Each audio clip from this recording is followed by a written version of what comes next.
Chris, are you surprised that Zaslow is already wandering over toward hockey, away from where it is that the Heat used to play meaningful basketball games, and has dismissed the NBA playoffs so far as a dud, even though we've had like 4 minutes of NBA playoffs? Surprised he's watching playoff hockey, if I'm being real. Yeah, you seem pretty strong in your opinion that he hadn't paid attention to hockey until the Panthers were good. It's the most unfair narrative. I wasn't saying that. I was just saying that normally this time of year he wouldn't be checking out the entirety of the hockey landscape. So it's exactly what you said. Yeah, no, he had to actually watch the playoffs before the Panthers got good. I understand that, but when the Panthers the last 2 years were at the top of everything, he's watching the games with an intensity we are aware, correct, that at his age, when he's complaining about having to stand for 5 hours at a UFC event and needs to be in bed at 9:30, that person can't watch both playoffs with the same intensity. You have to choose which one you prefer.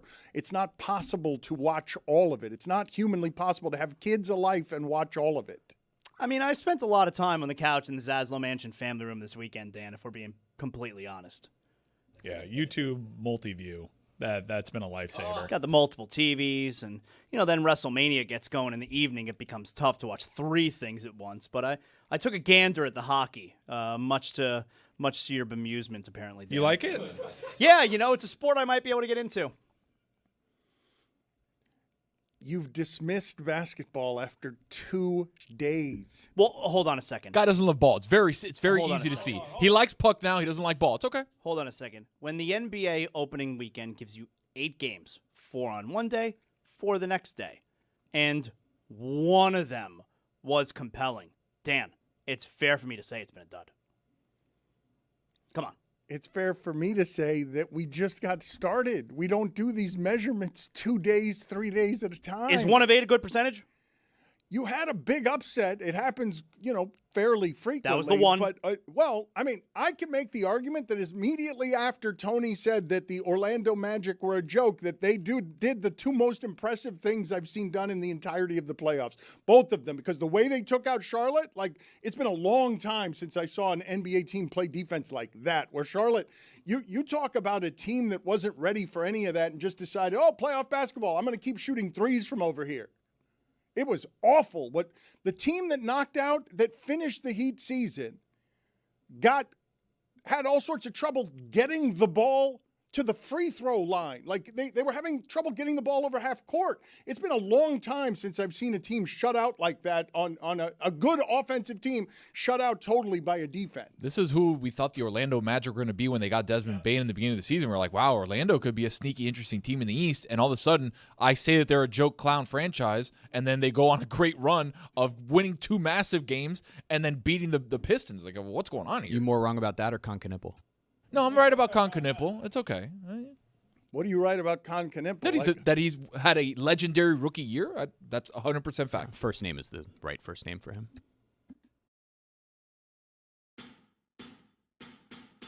Basketball is back, Jack. Time for our favorite winter sport. The summertime is over, so let's head down to the court. Time for the tip-off. Give me fast breaks on the attack. Will you shoot a 3 or take it to the rack? Basketball is back, Jack. It's a dream shake down in the post, or a killer cross you love the most. When the offense tries to run and gun, is it man-to-man or box and one? It's big plays and talking smack. That's how you know that basketball is back, Jack. Let me hear you say, basketball, basketball, basketball. Basketball is back, Jack. 360 dunks and pick and rolls. And we're gonna watch it every day till they raise the Larry O. Hard fouls and hook shots. A dagger 3 and hack a shack.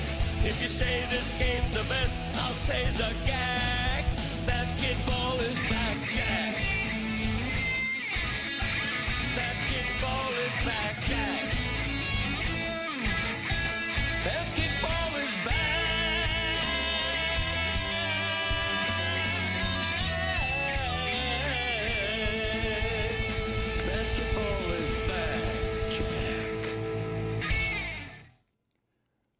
Let's start the day, the show, and the week with some laughter and some lightness. Give me the funniest thing from the sports weekend. Imaging, please. Hey, people, tell us what in the sport made you laugh hardest this weekend. It is a segment we call What Made You Laugh This Weekend. Ha, ha, ha! Lot to choose from, so let's start with Zaslow. Zaslow, what is your funniest thing from the sports weekend? Okay, so if you go back to Friday, the Charlotte Hornets and the Orlando Magic, they played a play-in game. The winner gets to face the Pistons. No spoilers, I won't tell you who won. But on Friday night, when LaMelo Ball was at the free throw line, there was a Magic fan who was sitting in the front row behind the basket, and he was miming that he was driving a car, and he was like spinning out of control, like he was crashing a car. The way LaMelo drives. Yeah. Oh, crashing. Yeah. That was funny. The quote from LaMelo Ball, you guys saw this on television, right? After he defeated the Heat and he was just sort of asked, what were you thinking at the end? He just said on television, I bleeped the game up, and so I had to go win it. That was his analysis.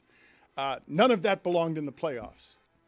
Nothing that was happening with Charlotte. We were fooled by them for 2 months, and for me, it's just great to watch. Oh, Orlando has little playoff experience. Charlotte has none. That's what happens at the very bottom of the conference with a team that I was actually believing in when it's led by careening LaMelo Ball. That you cannot trust any of that. All the talk, really, for the last 2.5 months of the season about the Hornets, they didn't make the playoffs. Chris Cody. So do the Hornets now have playoff experience? No. They have fake playoff experience. Okay, so they don't have playoff No. experience. So next year's fake playoff, though, No, they'll have that experience. Okay, but they don't have playoff experience. None. Because those two games don't They're count. fake. Yeah. Chris, what was the funniest thing from the sports weekend? Tony and I are actually sharing this one because it's so good. As much as I don't want to give Buffalo fans credit, Sabres fans just really brought it this weekend.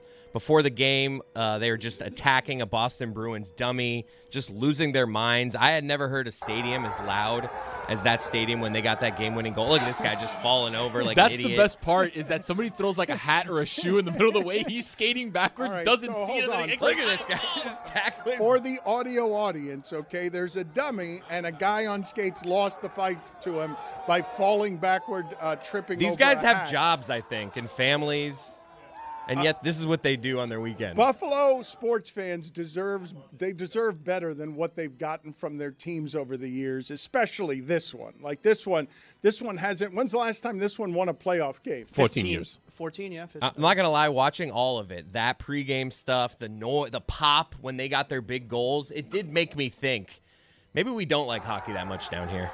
They were booing them by the second period because they were down 2-0. And then 4 goals in the third period, 3 and 4.5 minutes in the last half. Yeah. I have a question for you guys because I don't know how our listeners are listening to this. Do they always hear? Is the noise and the construction that I am hearing throughout the show for the last 2 weeks, is it something that our audience is always hearing, sometimes hearing, often hearing? What's the answer to my question? Well, let's sample the YouTube comments. You can follow the show live on youtube.com/@LeBatard Show, but I do think it does come out sometimes more than others. Jeremy, the next time it makes an appearance here on the show, I want you to go find that sound for me, and I want to televise you broadcasting from the jackhammering or whatever it is that's happening there. What is the funniest thing, Jeremy, that you saw this weekend? The Mets. Yeah. They've lost 11 in a row, Dan. 11 straight games. They've been outscored 62-19 over that stretch. There's only one team ever that has lost 11 in a row in April and made the playoffs. It was the 1951 Giants. The YouTube chat is saying they don't hear it so far, but we'll check back. Mike, what was the funniest thing from the sports weekend? You know me, I love a good chug video, and George Kittle for several years now has been attending WrestleManias, and anytime he's shown on screen, he chugs. In fact, he was taking over other people's chugs. Wow. Halliburton, who's on plenty of medication, was shown on screen, threatened to chug. George Kittle helpfully came into the frame and said, don't worry about it. I know you're on medication. I got this one. And then on Sunday, he had a chug face-off with Gronk. George Kittle, fun guy. Now, it is a large cup, but he is doing like a third of it. It's a huge It's cup. a gigantic Yeah. cup. Like I prefaced that because it's a tough cup. Can you do that or no? No, not a full. If I could do what he did, a third of it. but When's yeah. the last time you funneled a beer? Funneled? I've done shotguns of like cans, but with the funnel, no, it's been a long time. To Jeremy's point, the last time the New York Yankees lost 11 straight games was 1913. Like, that doesn't happen very often. I wanted to talk about the sale price of the San Diego Padres, $3.9 billion, because the Mets sold 5 years ago for $2.4 billion, and I just can't believe the rate of inflation on sports teams when the San Diego Padres are worth twice as much as the New York Mets 5 years later. Like, that's totally nuts to me. My funniest thing from the sports weekend, John Kruk in a suit. It just doesn't fit. It's not something that people should be. It's just he's uncomfortable. If you didn't tell me I was John Kruk, I don't think I would have recognized. Really? Yeah. I mean, like I've seen him a lot recently. I know who John, but I don't know. That looks very unusual. I remember him with like a buzz cut like a state trooper would have. And now he's got like this long kind of Barry Melrose hair going down. But the suit it throws you off. He should have played first base with a cigarette in his mouth. That's what did Drew Holiday have in his mouth yesterday? Did we ever figure out what it is that he had? Some sort of people were wondering whether it was a toothpick. That's what the internet was thinking, but it couldn't have been a toothpick. But Drew Holiday was playing an NBA basketball game. It looked like with something in his mouth, and I didn't know whether he got stitches that were weirdly it looked like fishing line. It didn't even make sense to me. Roy, what was the funniest thing from the sports weekend? Inside the NBA was talking about Ice Spice getting slapped in a McDonald's, and now McDonald's apparently is a sponsor of Inside the NBA. And Charles Barkley said, I don't think that this is what McDonald's was expecting when they sponsored Inside the NBA. we can't play the sound, but it was just 2 minutes of gold. Them starting a segment. This segment brought to you by McDonald's, and then they just go on to talk about things McDonald's wouldn't want to happen in their stores. They talked about the health calories of McDonald's. It was just 2 minutes of what they definitely did not pay for. So what McDonald's did not want from its sponsorship was just Shaq and Barkley let loose talking about McDonald's in ways that don't quite have the sponsor's bullet points in them. Right, and Kenny Smith was calling Chuck Georgia Tech. He did it a few times, and he's like, you know why I call him that? Because he's a rambling wreck. Charles Barkley and Michael Jordan have fixed their friendship, or on their way. They're on their way, according to Charles, to fixing their friendship. They haven't talked in a long time because Michael Jordan, who continues to be a NASCAR champion again and again, he's dominating. Michael Jordan is dominating ownership in racing instead of basketball. He and Charles haven't talked for a long time because Charles said on television Michael Jordan was doing a bad job running the Charlotte Hornets. Bobcats back then.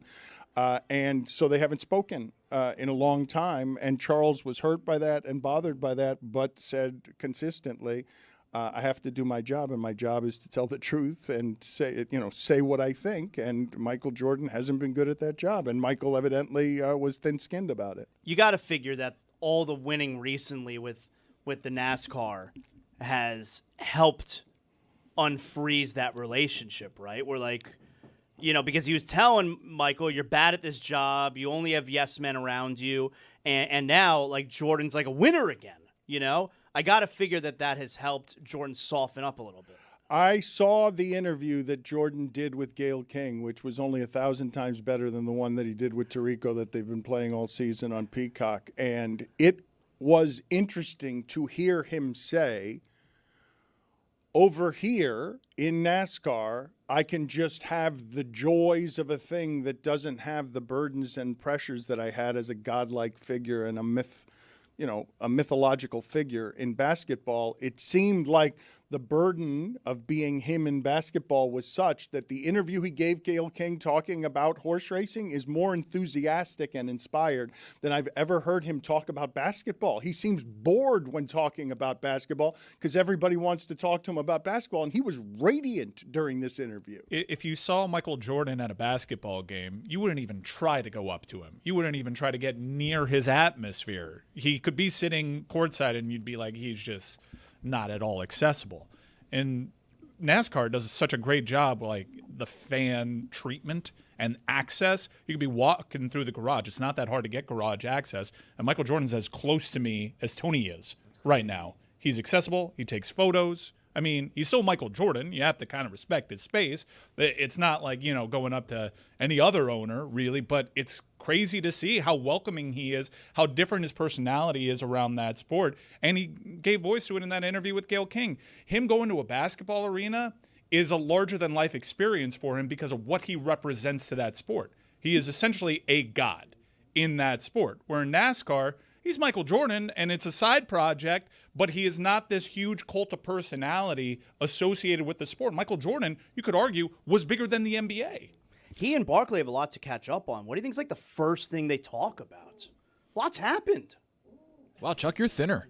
I'm guessing that would be high on the list, yes. Although if insults are indeed the language of intimacy among males, it won't come up because he's not going to let Charles know that he looks good. But before we get to this sound real quick, I want you guys to hear this sound and watch it because the part that caught me off guard about this interview is the amount of enthusiasm he had for doing the interview. Like, that's not, I've only seen bored Michael Jordan being Michael Jordan in interviews almost the entirety of his adult life. Like, soon after he became famous and the sneaker campaign went to the myth making, the next thing you knew, all of a sudden, Michael Jordan became a very careful personality. You guys have seen that Nike has dipped, at least in part. Windhorse is saying it's because NBA players are just less popular than they used to be. I've got a lot of takes on that. I think Nike went after the wrong guys and didn't pay the right guys to get them in, because if Ant Edwards was a Nike athlete, can you imagine the shoes that they would be making and they would be selling? So there's a lot there. And globally, Nike's reputation around soccer has really taken a huge dip. They've been lapped by Adidas. As it relates to Windhorse's theory, though, that people don't like NBA stars the way they used to, the Nike machine got rolling behind this star who, as we can say flatly, right, was always a boring interview. Yeah. Was never interesting as an interview, but here he's just enjoying talking. Listen to this. When I said I wanted to retire and get to a quieter life, I wanted to get away from basketball in terms of what I represented in that arena and what, how big I've gotten. Mm-hmm. And it was such a huge burden for me in that sport. Burden. Here, the burden's not quite the same, and I'm not in that same realm, even though it has evolved to be that now because of the lawsuit. When you say burden, what do you mean burden? The burden of living a certain way, living up to trying to maintain whatever everybody's perspective is for you or was for you. That is a burden, and it's a lot of people that has to endure that. And it's a certain period of time that you can go through it, and then at some point in time you say, I'm tired of doing that. Is there a teeny tiny part of you that misses basketball, that that wishes you could pick up a ball? 100%. It's not just a teeny; it's a huge piece. But I've compensated that feeling through NASCAR or through fishing. I like going fishing. But that urge to dream, that if I wish I can still pick up a basketball and you would. I would love to do that. You Believe would? me, my competitive juices is I would definitely love it. You surprised to hear him call being Michael Jordan a huge burden? Like, wouldn't all of you out there just assume it must be marvelous to be Michael Jordan? I remember Charles Barkley did tell us one time, you don't understand the differences in my fame and his fame. I can walk into 7-Eleven. He can't. Like, he's just Matt Damon used to talk about this when Brad Pitt and Angelina Jolie were a couple. Like, Matt Damon and George Clooney would laugh because the paparazzi, laugh and point because the paparazzi would go running over to where Brad Pitt was, and his life, because he was in a celebrity couple, was worse.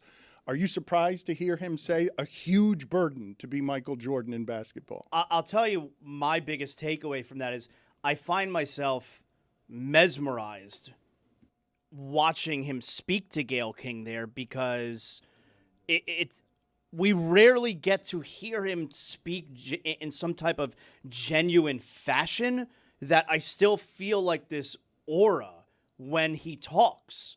Like, oh, wow, like, I want to listen to it's why even the stuff with Tirico, like, it was so vapid, but still, it's Michael Jordan sitting there talking. Well, the way all of this gets crafted for public consumption is interesting in a number of different ways, because many of our greatest athletes give you very little. Tom Brady, Tiger Woods, in interviews, they just close down entirely, because giving the interviewer vulnerability does nothing but create distractions. You just want everybody to go away. Tiger Woods presently finds himself in a predicament, a real predicament, because his lawyers are trying to make sure that nobody sees what his pill consumption was beginning in January. Because of this misdemeanor DUI accident, his lawyers are trying to protect. They don't want Public Records Acts. They don't want anybody to be able to look at what the prescription medication, the dosages, the number of pills, the frequency since January. They don't want anybody to see it. And I'm left to assume, even as much as I'd like to fight for privacy for everybody deserves privacy, I'm left to assume, as I imagine you are, that he's got something to hide there, that he's not freedom fighting on behalf of privacy. His attorneys aren't freedom fighting on behalf of privacy, though they'd be right to do so.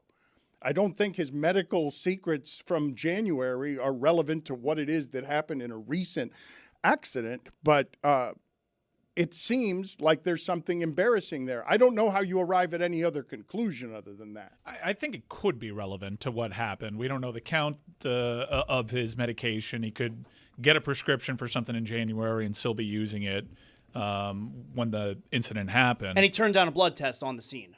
Yeah, and it wasn't alcohol in his system, so I think that this is an attorney team trying to get some discovery and help build their case. You could argue that it's outsized because of the celebrity attached. No, I would argue that. It's a misdemeanor DUI. This is not something that's aggressively fought by lawyers. Misdemeanor DUIs generally go through our court system pretty simply. He's super famous, but it's also not his first incident, which also matters here. And while it might be outsized, so is flipping your car in a residential neighborhood.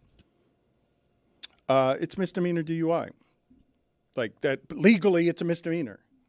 So you can say, yes, flipping your car in a residential neighborhood is what brings this attention. And now the government is snooping around in his medical records. I don't know that any of us would necessarily want the government invading our privacy that way, would we?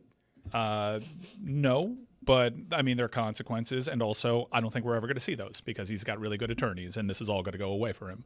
The part that was interesting to me beyond whether or not his great attorneys will be able to ransack Orlando's prosecutor or not is the fact that they made sure to try and shut down all public records requests, that even if they lose something here, they don't want us to see any of it. Are you guys then believing, though, because of how some of this stuff happens, right? Melania comes out with that weird press conference. You know there's something back there that she knows that she's trying to get out in front of.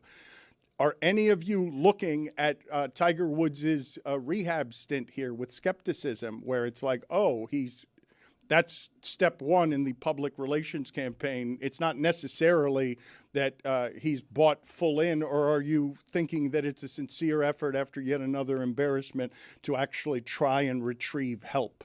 No, I think it's PR. I'm not comfortable speculating. I mean, it's an easy conclusion to draw. Like, I mean, if you're a cynic.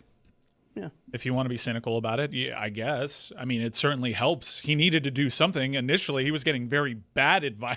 TMZ was reporting he's not going to get a driver. He's not going to seek treatment. It wasn't great. I mean, he's on the optics of him like talking to the president seemed like a man that wasn't ready to face these consequences. Finally got good advice. The news stream was bad to him. So, yeah, but also one of the things that could have gotten to him was his family. And look, the public, since nobody got hurt in any of these accidents other than him, thankfully, the public was still supporting him. There weren't victims with these alleged crimes and crimes before. So he had a lot of public support and a lot of people rooting for him and a lot of people genuinely hoping that he would get help. So I hope sincerely that he is doing that. And yes, there is a PR spin to it.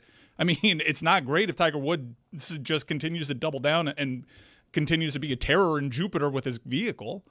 When you talk about facing the consequences of your actions, like, does that have to also live in allowing people to see your personal life? Because, like, I think you can keep those two things separate of facing the consequences of your actions, but also being like, hey, I'm going to keep this stuff private. Whether he committed a crime or not, I think people are totally entitled to their privacy, especially when there isn't a victim. If there were somebody else getting hurt here, your rights to your own personal privacy, that stuff gets diluted, and rightfully so, I think. You do lose some of that stuff. Yeah, but I'm actually not talking about the larger privacy issue, because I'm assuming that all of us here, okay, if we were not guilty of something, we would not have any problem allowing our privacy.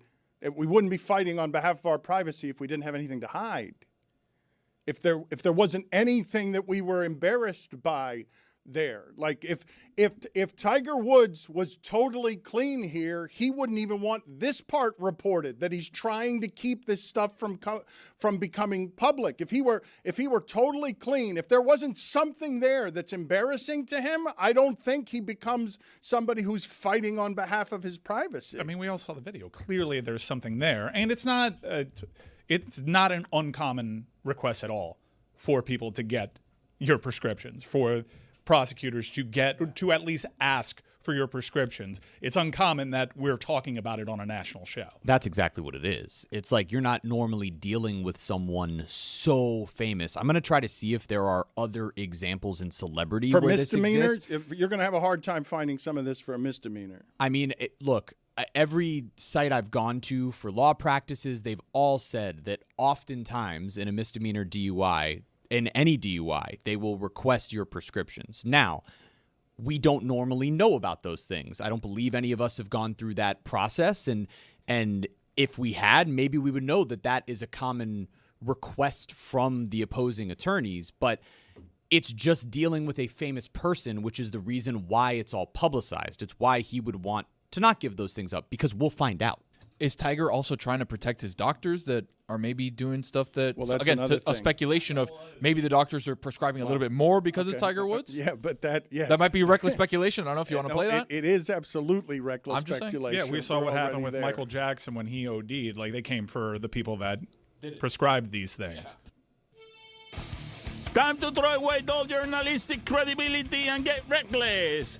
Here is something we like to call reckless speculation. You're good. I mean, if I'm going to recklessly speculate, he's going to protect the guys that make sure that he gets what he needs on a daily, weekly, monthly, yearly basis. You don't want all the name. Dr. Sanchez is out there, and he's like, whoa, dude, that was in confidence. I gave you those, to take care of yourself. Why are you out of me now all of a sudden? But again, that's reckless and completely speculative. But just had to be said. All right. So I want to get to some sound here. The only sound Nikola Jovic has made over the last several months as a member of the Miami Heat, who is collecting an exorbitant salary for not playing. Let's hear this sound here. And is this or is this not fair criticism? At one point, you feel like you're good enough for the team you help, and then all of a sudden you're end of the bench, and you feel like you're never going to see the floor again. And it's so ups and downs. Like just the way the Heat is, I guess. It's just you got to be good on every night for them to, continue playing you. And minutes I have, I got to be perfect to get that 60 minutes. And if I don't, I'm just going to be at the end of the bench, I guess. I mean, it's a really bad look for him. The contract that he signed doesn't even go into effect yet. So he had a completely nothing year. And we're making it as if, like the team believed in you enough to give you the contract when you had showed pretty little anyway. And now, like, you're blindsided by what the expectation is of you with this team that you've been on 4 years. I don't know, man. Okay, so what Zaz is saying is his extension doesn't kick in until next year. He is going to be the guy with the longest contract security that anyone on the Heat have. Pelle Larsson ends up taking his minutes, right? Like, that can't happen. Like, that can't happen. Like, he was supposed to at least be giving you what Pelle Larsson gave you. If he were giving you that, people wouldn't be looking at that and saying it's such a bad contract. But he started the first game of the year, and then it just doesn't play the rest of the time. that's wasted money on somebody who's supposed to be a part of your future, and it's now someone who creates blockages for you because that's not is that even a trade? I guess all the contracts in the NBA are tradable, but what value are you trading right now? When he signed it, it was met with skepticism. This wasn't like there were some people celebrating that if this guy continues this trajectory, that is a tradable contract, even if he doesn't live up for it, but he's not playing at all. So I guess via that prism, it's not a great contract whatsoever. But I guess you have to consider it can be two things in this instance. It can be a disastrous contract, but you also have to trust the Miami Heat, because one thing that I won't take the Miami Heat to task to is their reputation when it comes to developing players. And oftentimes, this is a stage in the development of these prospects where they don't see the floor for many games, and it ends up working out. So when it comes to developing and bringing a young player along, I trust the Miami Heat. Oh, but Mike, the when you talk about developing young players, not after you've given them the deal. That ain't what they do. Not after you've given them the deal. That's a fair point. When you've given them the deal, it's because you believe you've already developed them. They didn't give it to Caleb Martin. They didn't give it to Gabe Vincent. They didn't give it to Max Strus. They gave it to this guy because any one of those guys would have wanted that deal. So how do you not put the blame on Nikola Jovic then? Like they've been developing. They've spent their time on him. And now on top of spending their time on him, they've spent their money on him. Like they have every reason to play him. And instead, they went with the second-year player who, again, if Nikola Jovic is talking about I got to be perfect every night, what do you think? They just they think Pelle Larsson's better looking than you? Like, no. Pelle Larsson is clearly doing the things that they would like you to do. And that's why he's playing and you're not. I had a conversation with somebody the other day who's like trying to grow in their job, and they were complaining about their boss, and they were saying he's always getting on me because I'm a little late. They're getting on you because they want you to be perfect all the time. Like, yeah, they'd like you to be good, but I understand that he's playing with some fear. Like it's very hard to play basketball looking over your shoulder thinking your coach doesn't have confidence in you and is going to yank you. Like that'll affect your jump shot. Like if you feel like you're going to get yanked, this is a complaint I hear all the time from NBA players. Like this is not something that is developmental. Like you will fold under the pressure of the thing that got Max Strus playing time in Miami over Duncan Robinson, and the thing that made Duncan Robinson improve as a player is that Duncan Robinson was taking 4 shots and then afraid looking over his shoulder, and Strus is like, I'll take 10 of them. And like, that's the fire. That's what they do to make these guys better is, yes, your playing time's on the line. There are other people here who want your time and your money. You got the money though. You ended up getting. The thing about that contract that is so strange is they weren't giving that money to anybody. Like they let all their guys go because they're like, they had to have thought this was going to be a special player. Like they had to have thought that. It's multiple things here. He's a first-round pick who, in terms of talent, had higher upside. He actually started game 1 of this season, if you look all the way back, and then never started again. But he actually compared his own situation to Duncan Robinson. He said, I should probably talk to him because he's a guy who excelled, got paid, and then after getting paid, ended up with 0 minutes in the rotation, only to then earn his way back and play well enough to get another big contract with Detroit. So that's a guy who he would look to, and the reason they paid him and not a Vincent or a Strus or Caleb Martin, who they tried to pay, was because of the age. Like those guys were in their mid to even later 20s. Jovic was 22 when he signed this contract because he was drafted so young. And Jeremy, we talked about it. They completely renovate their offense. They change everything, thinking that Jovic is going to be a big part Him of what they do. Him and Jaquez would be the guys that would benefit and the Jaquez most. has done it, Yep. and Jovic didn't, right? Like, it's a very simple thing. We did this for you. We gave the money to you, and you do not deliver. It's a very easy understanding of why you're the 15th guy at the edge of the bench. I believe that we have failed as a show in not having, in the funniest thing from the sports weekend, anything from this deer calling championship. We failed as a show, not playing any of this sound before now, not showing you any of the video of these incredible weirdos who like to call deer. Chris Cody got hypnotized by this I love this. this weekend. You love this, huh? What do you love about the deer calling? What is it that you enjoyed? I love that there are no deer at the deer calling competition, and that it's judged by just judges who sit there with their eyes closed and really listen. We can play it underneath here as I talk about it, but it's in Germany, and it's the world's best deer callers. That's crazy.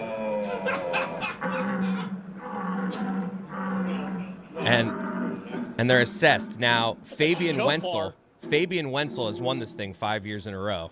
Oh, wow. I have to explain to the audio audience that this is, wow. This is vulgar. Yeah, this is pornographic. It's phallic. These instruments that are being used are. What do you mean? Chris loves this. They're simulating fellatio. Sounds like my dad's cow call. My just dad get your head does. out of the gutter. Anytime you drive by cows with my dad, he goes. Careful, that's number 14. That might be a catchphrase. It might deserve to be a catchphrase. Greg Cody, every time he drives past cows. As any good parent would do. This is honestly something that I've picked up. Now, anytime if I'm with my daughter and we drive by cows, I am. Zaz, you don't do this? Or you just keep your eyes on the road. Well, you can keep your eyes on the road and make a cow sound. Like you can. Both things can be true. No. Does your daughter acknowledge it, or does she just like sit there with her iPad? She just at this point I'm embarrassing her, and she just like rolls her eyes. So this video need to be blurred, by the way. Fabian Wenzel, 5 times in a row he's won this thing. Yeah, you mentioned that. It was weird that you would have that knowledge, and for some reason you decided to mention 5-time champion Fabian. Throat goat.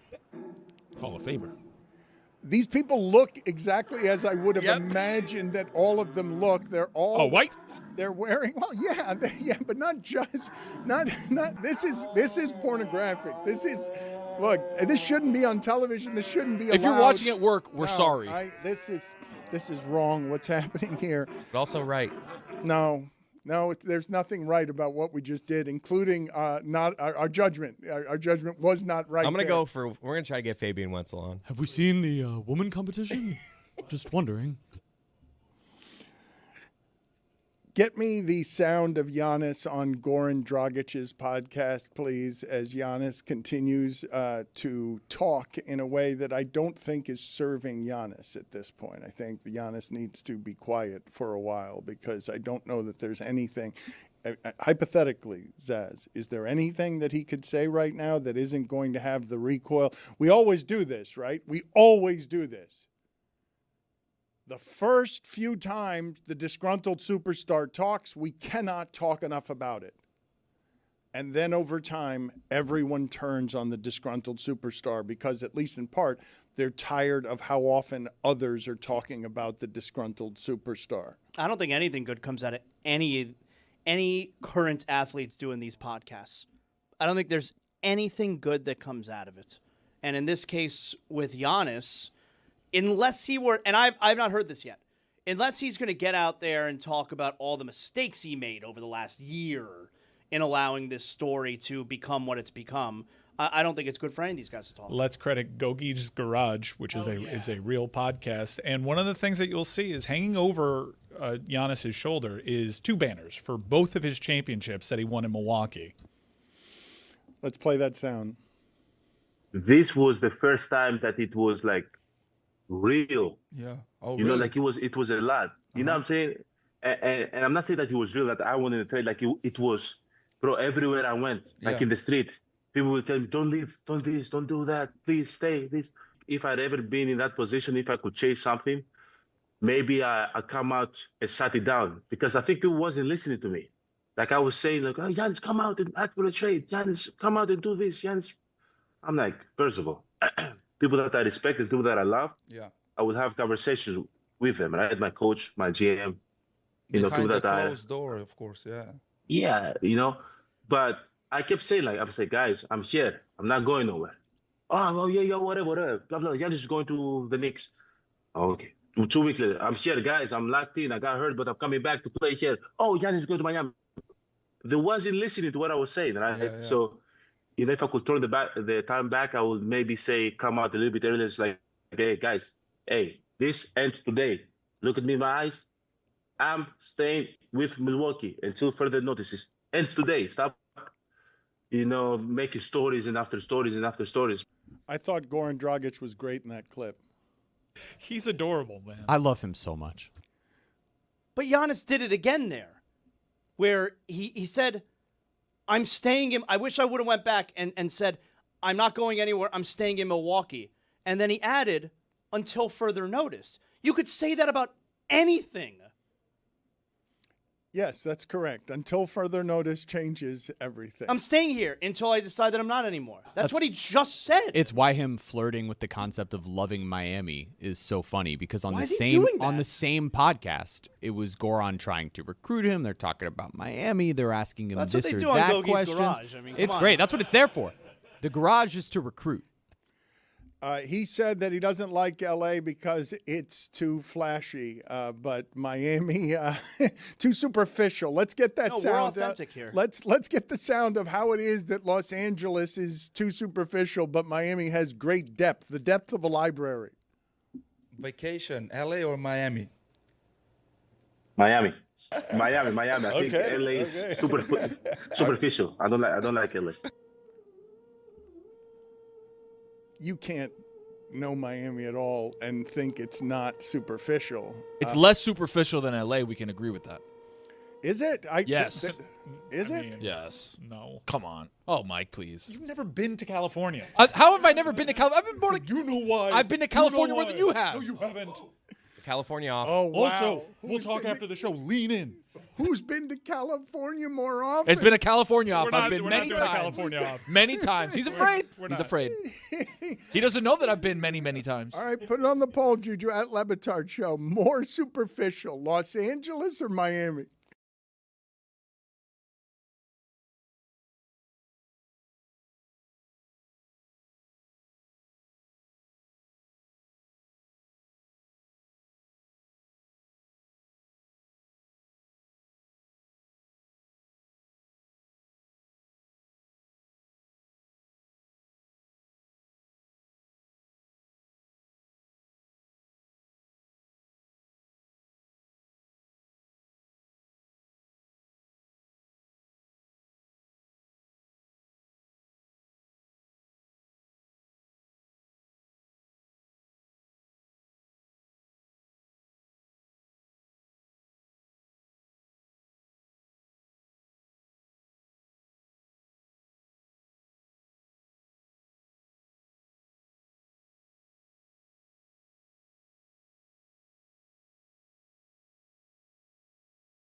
This episode of the Dan Le Batard Show is presented by DraftKings. DraftKings, the crown is yours.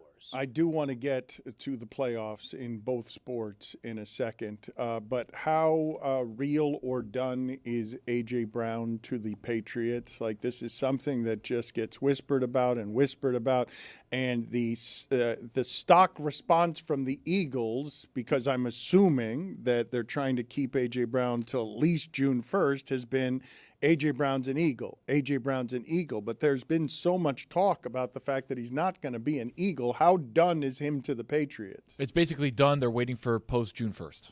I mean, it was in big, bright red letters on ESPN.com, and that usually signals imminent. Oh, but all I saw on ESPN.com was WrestleMania. Was that this weekend? It was Seth Rollins' report, actually. So please credit him. How did ESPN used to cover WrestleMania? I'm asking this sincerely. Before WrestleMania became a product for ESPN, and I imagine that this will be interesting to some people. We remember when baseball dominated ESPN, and then ESPN lost hockey. And when they lost hockey, they stopped covering hockey in a way that was meaningful. And when they got it back, they covered it more meaningfully. But I've rarely seen in the history of ESPN what they're presently doing with WrestleMania, which is, this is ours. And so understandably, we're going to go well out of our way to cover this in a way that we have never come close to covering anything like this before. We can agree that ESPN's wrestling coverage throughout the history of ESPN has been poor, yes? Poor or non-existent? I wouldn't even say poor. I mean, it's either been non-existent or like there was a WrestleMania maybe in the last 2, 3, 4 years where, you know, the night of WrestleMania, after it ended on the 11 p.m. Sports Center, they may show a highlight of what happened in the main event, but that would be it. Yeah, I remember like 6 years ago or so, Jonathan Coachman hosted a Sports Center live from a WrestleMania, but usually once a year they would pay some attention to it. But, I mean, it was every block of programming throughout the week. Was it rejected? Was it accepted? Like, how did people feel about it? Because it's a strange. People don't like change. This isn't something ESPN has done before. And I also think it's fair to say, right, given the partnerships, that this is a bit bought, right? This feels it's totally bought. Not a bit. Like, it's absolutely bought. Look, I like the WWE and I like ESPN. I hated the week run-up. I didn't like it either. To this, it was just way too much, and I'm not gatekeeping. I'm not like get the eyes away from my thing. I like more people in the tent, but it was just way too much. Yeah, I didn't like it either. Again, I'm not gatekeeping either. I want people to watch and understand the thing that I love for my entire life. I feel like if you give it a chance, you may love it also. But the coverage, there was so much coverage that it's already like a taboo thing to be a pro wrestling fan.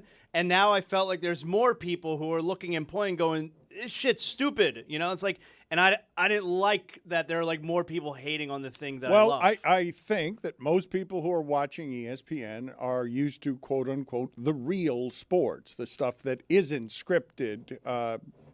I also think that I've told you that Ari Emanuel, the agent for Pat McAfee, has said that he wants to make Pat McAfee Sylvester Stallone, and that behooves ESPN as well. So he's a central figure at the center of this. And I've told you guys before that Nick Khan, one of the real power brokers in America, not just sports, period, that Nick Khan was the agent for all of the people at ESPN. And many people said for years that Nick Khan was actually the one running ESPN because he was the one who was putting all of his people in power at ESPN. He saw it was falling apart. He saw everything that was happening there in terms of he had topped out the amount of money that he was going to make for himself and for his people. And then he went over there and graduated to the next portion of his career, which is working with Dana White in these circles where he can just provide streaming for people. These things are powerhouse economic vehicles. And I am simply curious, the audience more than Mike, when you say you love wrestling and you love ESPN, this would seem to cause a recoil, I would think, when you're seeing that your entity, which for 20 years has at least in part trafficked in the credibility of being a journalistic entity, being this clearly bought, where I'm softening it by saying it feels a bit bought, and you two are wrestling fans and you're saying, no, it's not a bit bought. They're doing infomercials for WrestleMania because they're trying to increase the numbers for WrestleMania, and why wouldn't they? That's what television networks do. They spent $325 million on this deal. It's already being reported, and people are talking that there's already buyer's remorse on this. Yeah, but who the hell knows? I think we can kind of glean something from the amount of promotion. I do think that's a bit of a tell. The WWE fan right now is paying more than it ever has to get PLEs. Now, some of these people get ESPN Unlimited via their cable packages, and they make it difficult on purpose. You'll be subscribed to multiple things. It's very difficult to tell. But I'm paying more than ever to get just approximately 12 events a year. Usually you would get the entire catalog, and that's what was so valuable to Peacock. Here they're just getting 12 tentpole events a year. I'm paying more than ever, and I'm on a streamer that is behind a paywall. I'm getting commercials. Okay, I've grown accustomed to that. Live events, even if I'm paying a price monthly, I get commercials. What was interesting to see is that this was kind of a big week for the narrative surrounding TKO's ownership. Like, they've really put their stamp on this product now, and they're all over ESPN, and it's a capitalist venture. Tickets were not nearly as good as the last time that they ran Las Vegas. Running Las Vegas back-to-back years was a cash grab, and it showed. Last year they had over 75,000 people on each night. This year, night one, 50,000, night two, 55. The tickets are so expensive. Dan, the commercials, like, They did the stats, like entrances, which I think wrestling fans, to nitpick on that, it's WrestleMania. There's pageantry involved. The entrances are theatrical. That's part of it. You get longer entrances. But the in-ring action was the thing that was least represented on WrestleMania. Spots outnumbered. The amount of commercial breaks outnumbered the amount of in-ring action. For context, Dan, like night one, which was really the night on Saturday night, which was super polarizing, and I was really upset after night one. I was. And I never get upset with pro wrestling because I love it. It's like I wouldn't watch it if I didn't love it. And I found myself, like, I was upset. Not because, like, I didn't think it was a good show. It's because I was really troubled at where I think the thing that I love, the direction it may be headed. That was very unsettling to me. It was a 4-hour show, and the total action was like an hour and a half of 4 hours. And there was almost a full hour of commercials. Yeah. How could there be commercials on WrestleMania? I'm sitting there, and there are commercials? Well, the same thing can be said about actual action compared to commercials about pro football. But pro football is still on network television. Yeah, I'm not paying extra for pro football. I think for me, the biggest problem was the length of these commercial breaks, because streamers aren't beholden to your standard 2-minute break. They were just 4 minutes. 5, 10 minutes. I think between the space between the sub-headliner and the main event, there was like 40 minutes of spots and entrances, and you're just like totally sucked out of it. Well, and you know where that comes? That's like a very UFC thing, where they're going to stretch out. They're going to wait and wait and wait, and then here's the main event. Juxtapose night one to night two. I think night two was them saying we got the feedback because the pacing was totally different. I hope so, because last night was much better. Well, let me just, when you say you're worried about the direction this is headed, I could do it throughout sports, right? I've been really surprised at how well Amazon has covered the basketball playoffs, because to have all of that go off without a hitch when you've never done it before, and whatever it costs just to get Blake Griffin, Dirk Nowitzki, Udonis Haslem to sit next to each other, and they're just spending an enormous amount of money to make sure that they get this right. But of course, whoever wins here is going to then become a NASCAR. Like the way that NASCAR, a lot of people objected to all the advertising on the cars. All this stuff exists for the advertising. Like it is the reason that all of this is becoming, instead of the enjoyable customer experience that you might prefer at the ambiance of the ballpark, it's all programming now.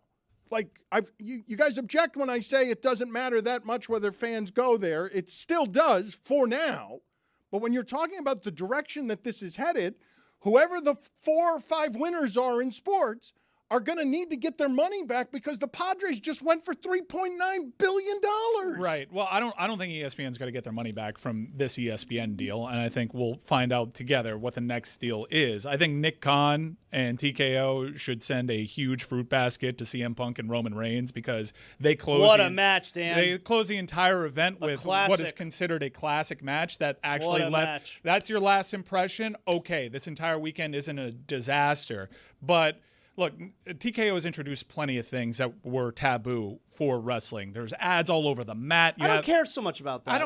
I don't really notice it, but you do have Brock Lesnar putting his boots and his gloves on top of a logo that says "The General." Every match is sponsored. Every match is sponsored. All right. It's They're a lot. allowed to make money. But here's the interesting thing: in America, there are 2 fan bases that actually have power that rival European soccer fans.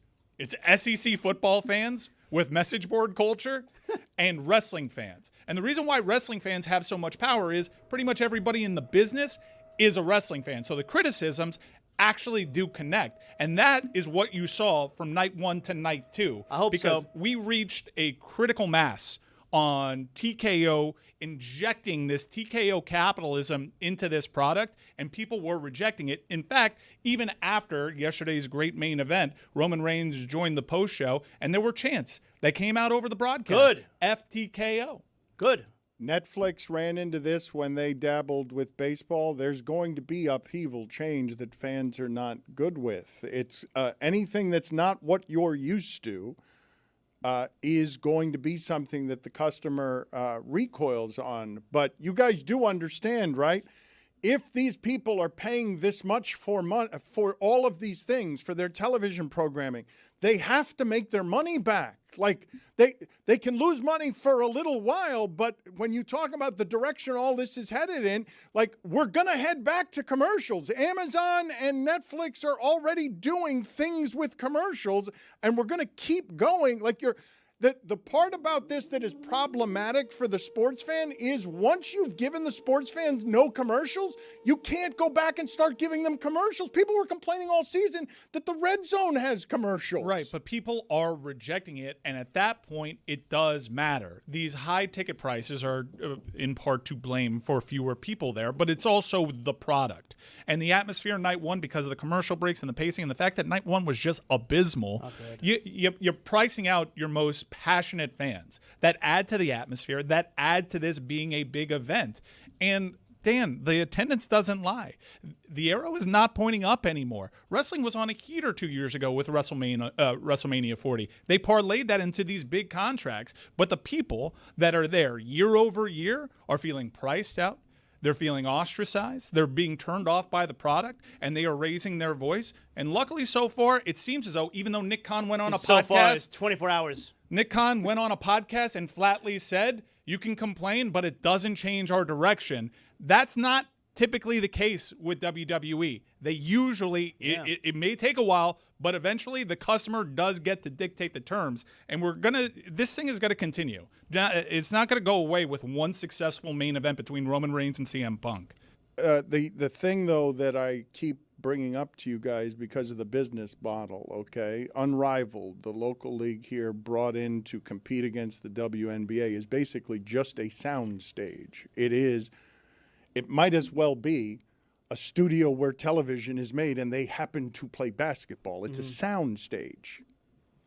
When you talk about UFC as a giant product that can be a model for everyone on how to build a sports franchise, all of their production is self-contained. They come over and they just sell you this thing and they get television money from it. So when you complain about the crowds at a UFC event being down or the gate being down, it doesn't really, they'll keep diluting all of that the more television money they get. And because the television money dwarfs the customer, what they're going to do with the television money is they're going to put NASCAR ads on all the cars, and they're going to test you right up until you've got ads right up to your nose, because of course they're going to be greeting about making sure they get all of their money back, because they've got their guaranteed money, and the dollars are crazy because you've got Amazon and Netflix with all the money in the world vying to be one of the 5 remaining companies in America that is making a giant amount of money and running a monopolistic America. So when we talk about TKO owning WWE and the UFC and how the differences are in the production of both, and Dana's involvement with TKO and with UFC, they said he's not really into the matchmaking. That's Hunter. He's taken his hands off a lot of things, but one thing he hasn't taken his hands on is the production of the fight night, right? And that's been such a big thing. Wait, they have a guy in UFC called Hunter also? Hunter Campbell. Huh. He's the head matchmaker. He's like the second-hand guy. Yeah, Hunter for Hearst Helmsley's the head matchmaker in WWE. Interesting. Not really. But I'm trying to help my teammate out, Dan. It's not a common name. But also, it's a kayfabe name. His name is not actually Hunter Hearst Helmsley. Yeah, it's Triple H. Speaking of fake names, I saw an ad here the other day for an attorney. It just says accident in giant letters with a question mark. And then the attorney's name is Amanda Demanda. She had to change her name legally. Amanda Demanda. It's in Spanish. I know. It's not a real name. Like, I don't know. That's not true. It's now her real name. Well, but anyway, so the point I was making before you came in with Amanda Demanda is that to Zazzo's point, they had these 40-minute stretches in WrestleMania where they had commercials and all this stuff. Like, UFC is militant about the times between fights, what they fill that time in with. They're putting a promo on. They're doing some sort of story. Like, they're very tight on the broadcast of not allowing 1,000 commercials and all these different things. Like, if there's a knockout in a fight, you're getting a 5-minute piece, and then you're getting on to the next fight. Like, they're very quick on moving things over. Roy, what is your video of the day today? You have more knowledge about this than I do, Dan. All right, let's go ahead and put up Roy's video of the day. Just put it in a corner and just run it for a little while as we talk about other things and move on to other things. What are you laughing I told you about? Coachella's stupid, Mike. Look at that. What are you laughing at? It looks very dangerous. A bunch of tents twisting in the wind. They got to land somewhere. Yeah. Wow, that's a nice video. Yeah, good job, Roy. Thanks. Excellent. Yeah, well done. Effort by you. Can I talk a little bit here about what has happened over the last 4 days, where you go from the Clippers being eliminated and possibly ending Kawhi's time with the Clippers, with Draymond Green playing unbelievable defense on Kawhi Leonard, and Kawhi Leonard saying after the game, he's a Hall of Fame defender, what do you want me to do? So you go from that to they get blown out, their season is over. Steve Kerr says there's an expiration date on jobs like his, which feels like goodbye. And it ends with Draymond Green, not surprisingly, being ejected, down double digits. Their disaster season, and really the end of a dynasty, right? Because Clay leaving there didn't become the end of the dynasty.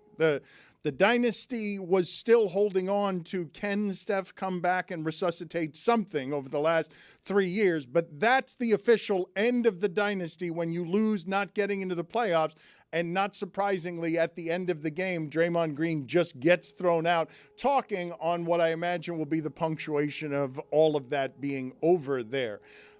Golden State ending that franchise's run for a decade quietly with their furnace of fury, just sort of barking at the crowd and doing the professional wrestling stuff on the way off the court. What are your thoughts on that being over now when that was they've been the Patriots for the last 10 years. Like what the basketball equivalent of what the Patriots were for 20 years is what the Warriors have been.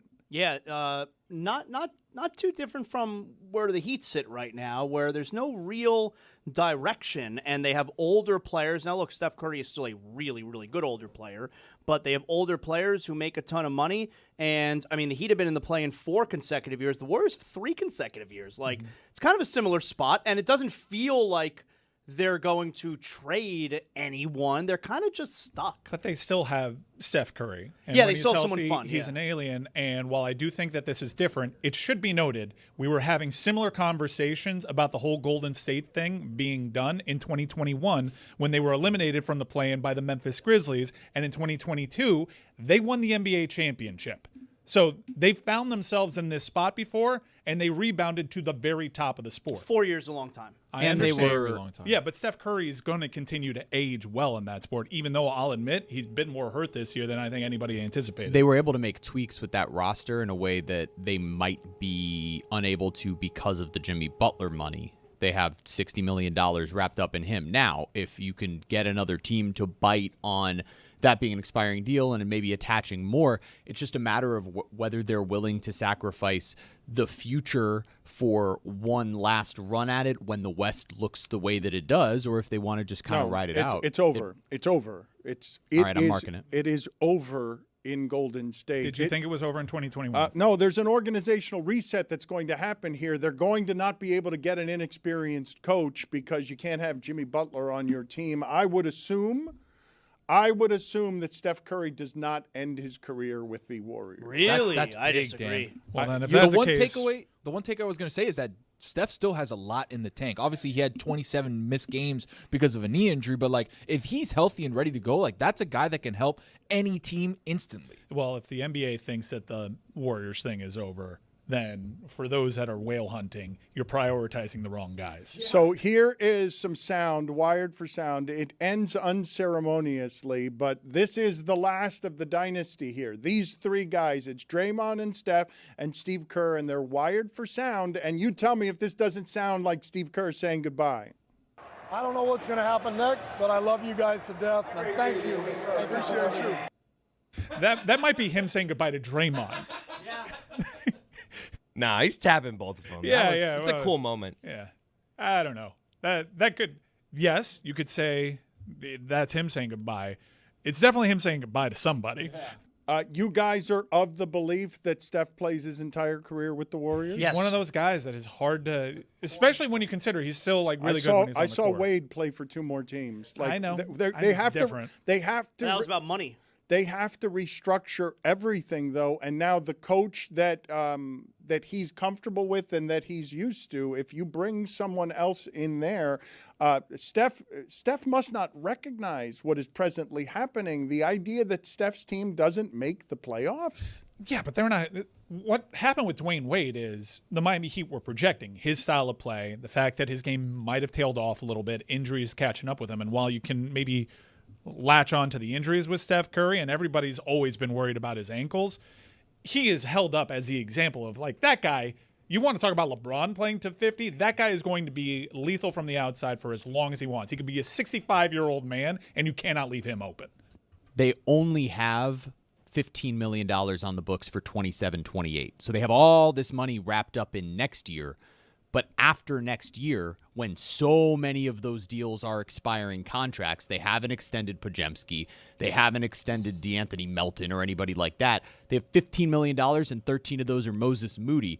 They'll have tremendous financial flexibility after next season. If he's still playing on that level, he might stick around and watch them build one last thing around him. He's got 1 year, $62 million left. That's 26-27, 27-20. He's a unrestricted free agent. So it's like you're looking at Steph and you're like, all right, is he on the timeline of maybe I go over and help another team try to get a championship? Because there's so many teams in the West that he can fit in perfectly. And it's like, he fits anywhere. He fits anywhere. He was asked, okay, how many years he has left on his career, and he said multiple for sure. He was asked if he was interested in an extension. He said for sure, but none of those conversations have happened, so it'll be a busy summer for the Warriors. Ramona Shelburne is reporting that if Kerr leaves, it could signal the start of a much deeper, sweeping shift. That path has been described by several team sources as an organizational reset and could lead to further notable changes to the roster and coaching staff.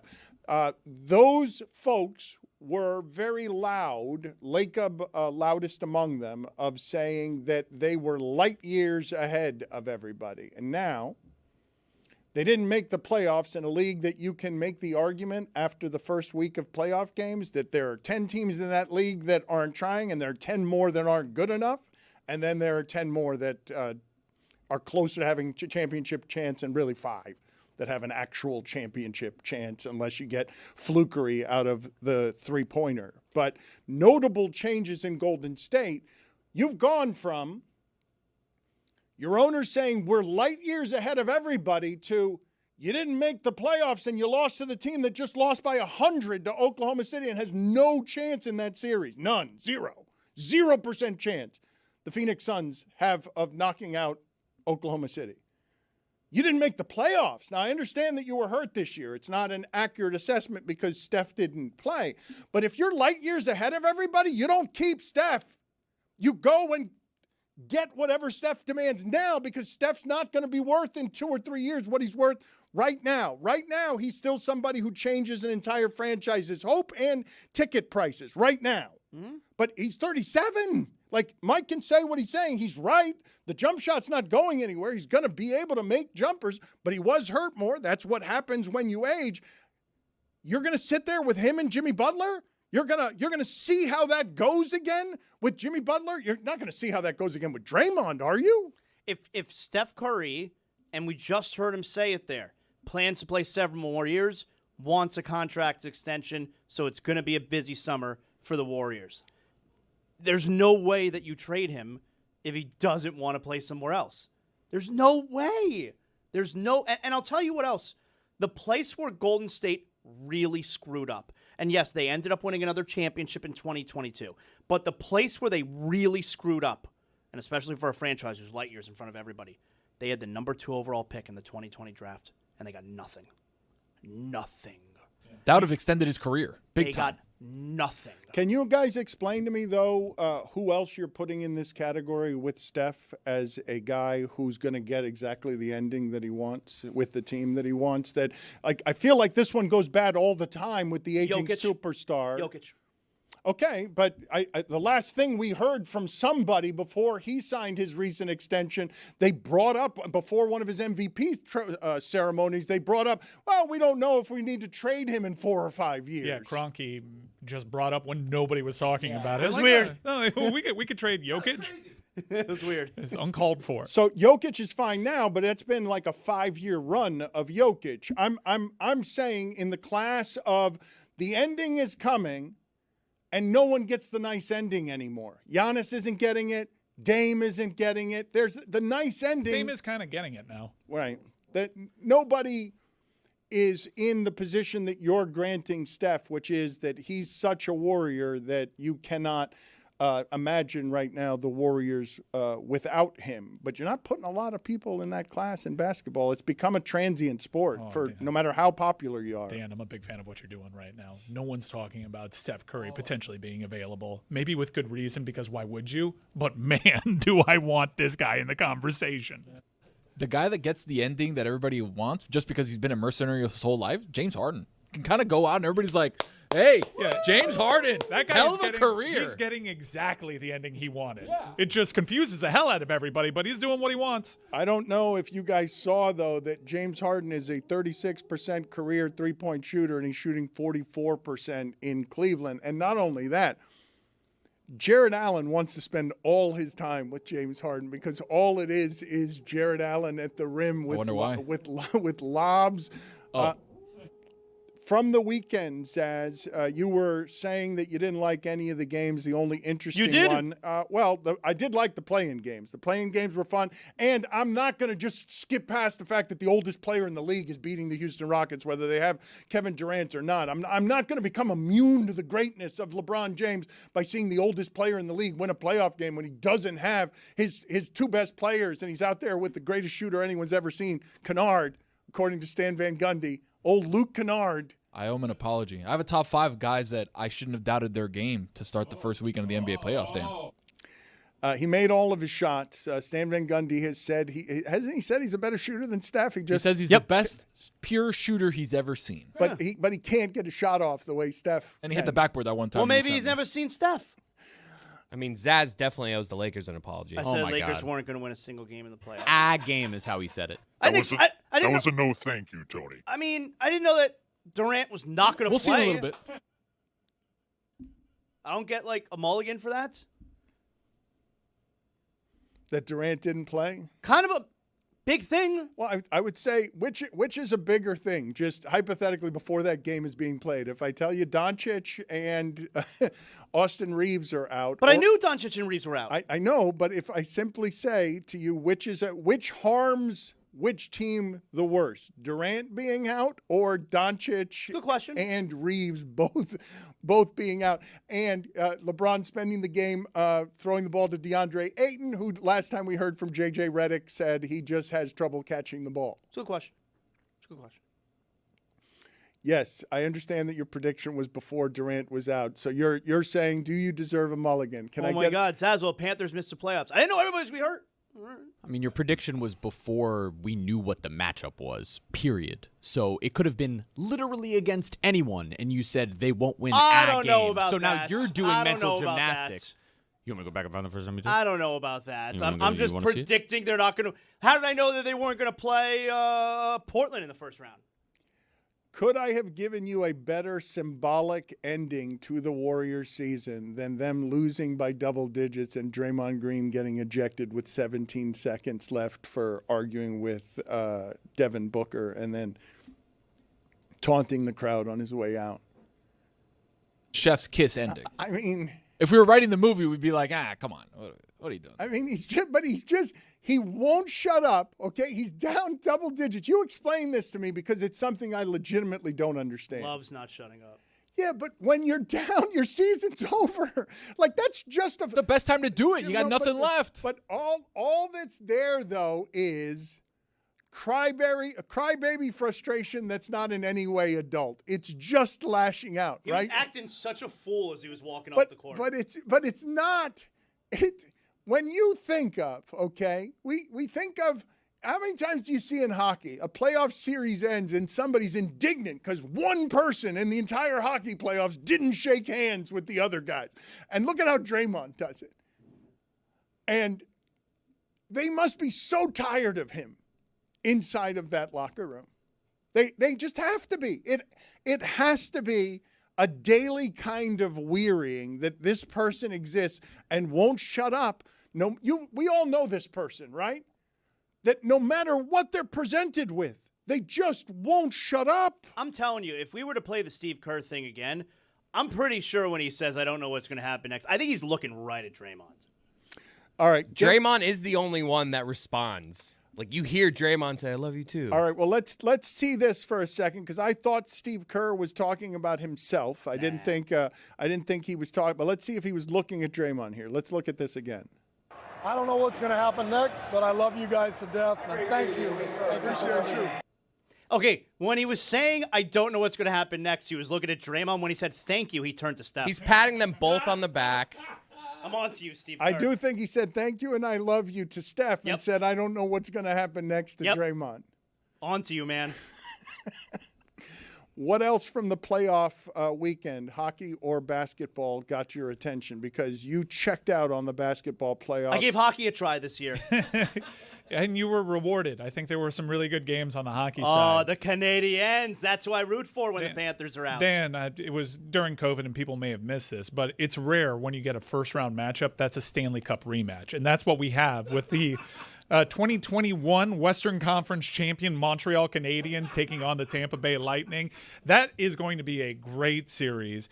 When they played during the regular season, these matchups were a little feisty. As you know, whenever you play in a Stanley Cup, those emotions never really go away. And it was really cool to see meaningful playoff hockey back in Buffalo for a crowd that was starved. I guess from a silver lining from this whole season is you kind of get some new crowds getting to taste playoff hockey, and they are not taking it for granted while the Panthers sit this one out. Dan, the first playoff game of the weekend was the Canes and the Senators, and this never happens in playoff hockey. They dropped the puck on the opening faceoff, but you could see right before they dropped the puck, Jordan Staal, captain of the Canes, is taking the faceoff. He's a center, and Brady Tkachuk, captain of the Senators, he's on the wing. And Kachuk looks at Stahl and goes, "You want to go?" And Stahl just shakes his head, yes. And so they drop it's the opening face-off of the entire playoffs. Brady Kachuk is fighting. Drop the puck. They both immediately dropped the gloves. They're throwing haymakers. That shit was awesome. Anderson was unbelievable in that game. We got Anaheim-Edmonton is a sneaky, really fun one right now. The NHL playoffs always deliver. I'm so happy Zaz finally made it. I'm giving it a try. When you say you're a fan of the Canadians, that's not something I was aware of when the hockey has eliminated the Panthers. Is it that you're a fan of the Canadians or you hate Tampa? No, both. Obviously hate Tampa. I'd be rooting hard for whoever they're playing. But no, I want the Canadiens to win it all. My family's from Montreal. Yeah, I lived there when I was little, so I've always liked the Canadiens. Great American player that plays for Montreal too, Cole Caulfield. The basketball from the weekend, you tuned it out. Terrible. You're fearing that this is what it's going to be, right? No. Well, because this margin of victory is unusual, and this keeps happening with the three-pointers, right? Where the teams are separated in terms of who's good and who's great in a way that's fairly obvious, right? Like, don't you think I have it right when I say in that league where we are, 10 of the teams aren't trying at all, and the next 10 up aren't good enough in a way that is going to distort many of the results. You didn't have any close games. There was only one that was interesting, and it was because Orlando was ahead by like 9 the entire game against Detroit. But that was the closest of all the games, yes. I believe. None of the games were in doubt in the fourth quarter. That's not great. And it happens more than it used to, like because numerically everyone they've just distorted the game so much with all of these threes. That's the part that has troubled me about the NBA playoffs over the last few years, where I think there's less and less moments in the late games because the game is played so much faster, slower in the playoffs than regular season, but because the game is played so much faster in the playoffs and it's just three-pointer after three-pointer after three-pointer, there are less individual great, huge moments than there used to be. The average point difference in the games in basketball was, you want to take a guess? You guys want to take an average guess? This weekend? Yes, take a stab at the average number. 17? 18.1 was the number. There was one single-digit game, and that brought down the average because 18.1 is crazy. And Denver started slow. I thought Jokic was interested in saying he didn't want the rest. They were rolling, and he didn't want to take 6 days off. Detroit gets clubbed at home because Orlando's been playing playoff games for a week.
The draft is where hope begins and bad decisions live forever. Come watch it unfold with us. Draft Watch, presented by Bucked Up. Thursday at 7:45 p.m. Eastern, live on YouTube at Le Batard Show. So the end of the week is going to be a grueling grind for the employees of this particular network. We are going to be doing 5 shows before we get to Friday, and one of them is Thursday night off the draft because you all know how much I love the draft.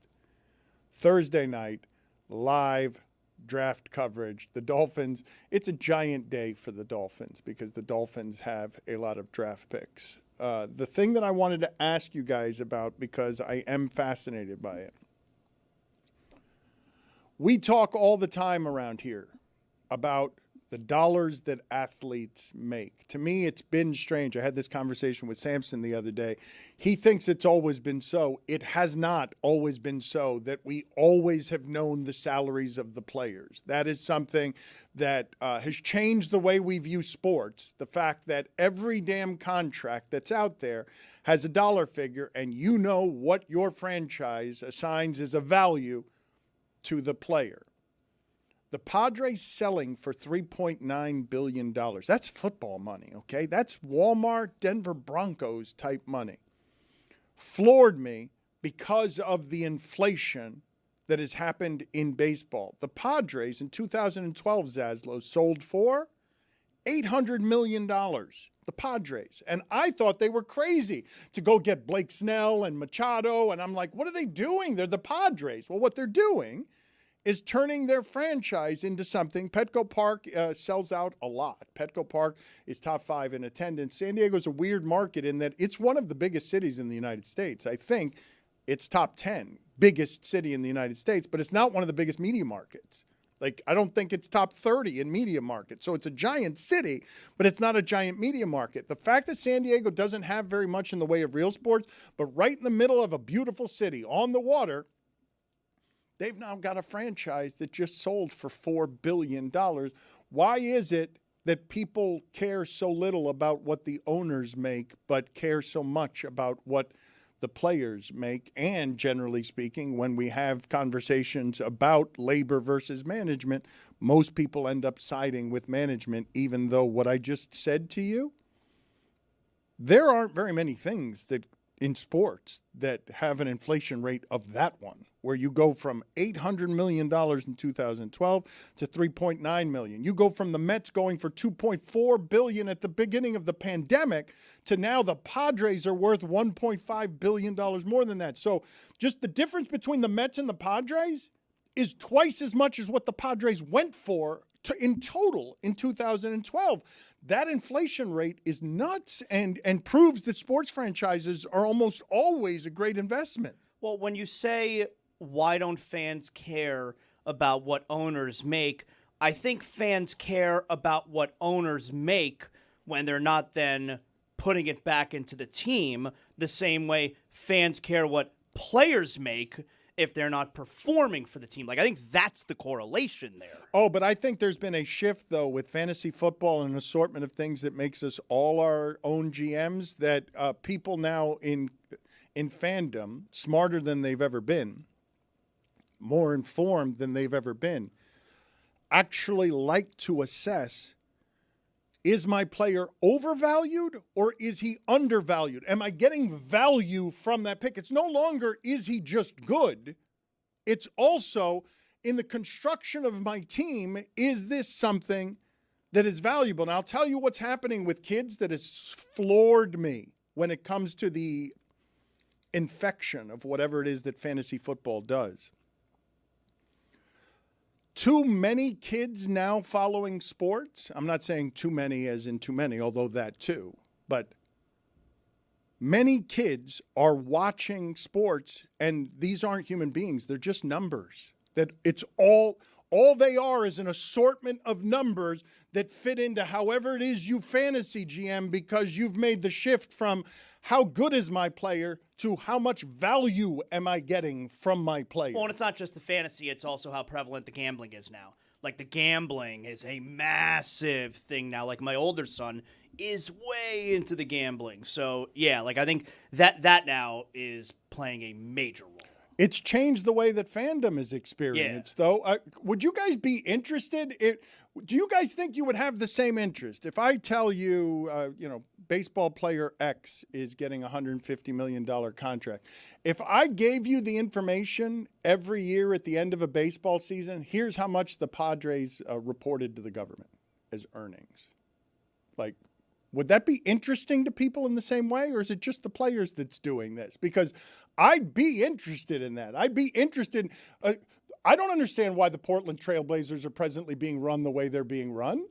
Cheaply. Yeah, but the guy that owns the Carolina Hurricanes also bought it from the Paul Allen estate, is now like doing a lot of things that are kind of not in the NBA, usual, which is you go to the playoffs, you get a T-shirt. They're like, no T-shirts for the playoffs. And everybody's like, wait, what?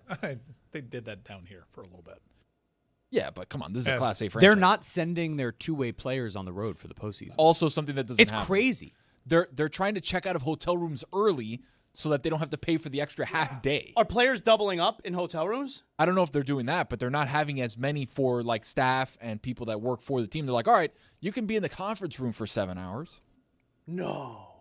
They're trying to save money that way. And it's like, you guys spent a lot of money. You own 2 sports franchises. You got the money. What are you going to – and they also – another thing that I thought was crazy was they're looking for the new head coach, and they're like, all right, the new head coach for the Portland Trail Blazers, we want him to take less money. We want him to be less expensive. So if you want to make $3 million a year coaching the Trail Blazers, you could do that. I mean, they're allowed to spend whatever they want to spend, and then fans are allowed to get mad about it. Well, but it would make sense, right? If all of America, all of American business is being affected by the fact that people are coming in and slashing costs so that you minimize inefficiency.